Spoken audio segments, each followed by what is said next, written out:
आज मैं वापस आपके लिए एक दिल को छू लेने वाली कहानी लेकर आया हूँ और मुझे पूरी उम्मीद है कि यह कहानी आपके दिल को छूकर ज़रूर निकलेगी।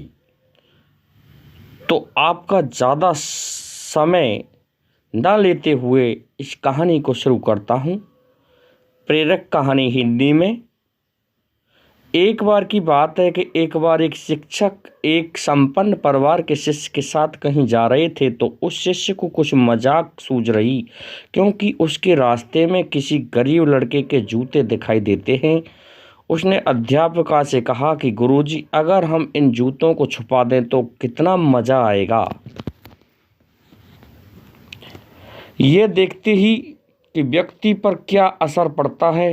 अब उसे तो सूझ रहा था, लेकिन गुरुजी ने कहा कि नहीं, गरीब इंसान के साथ इस तरह का भद्दा मजाक करना ठीक नहीं है। उसने कहा, क्यों ना हम इन जूतों में कुछ सिक्के डालते हैं और देखें कि इस गरीब मजदूर पर क्या असर पड़ता है। उन्होंने ऐसा ही किया।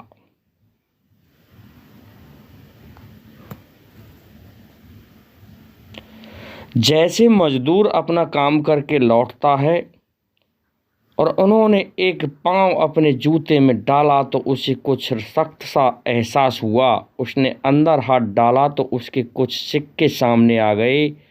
वो थोड़ा चौंक गया और चारों ओर किसी को देखा तो कोई भी दिखाई नहीं दिया। पीछे उसने दूसरा पैर अपने जूते में डाला और वापस उसमें कुछ सिक्के दिखाई दिए।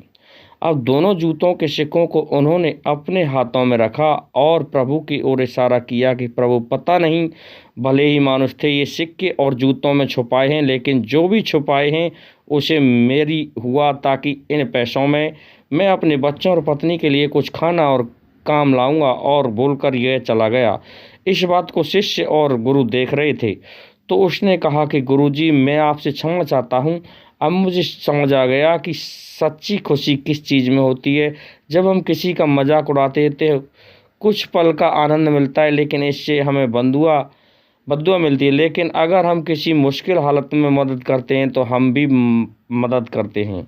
तो उसे भी नहीं पता कि उसने उसकी मदद की है, लेकिन अंदर की हमें पता चला कि हमने उस इंसान को ये मजाक की है।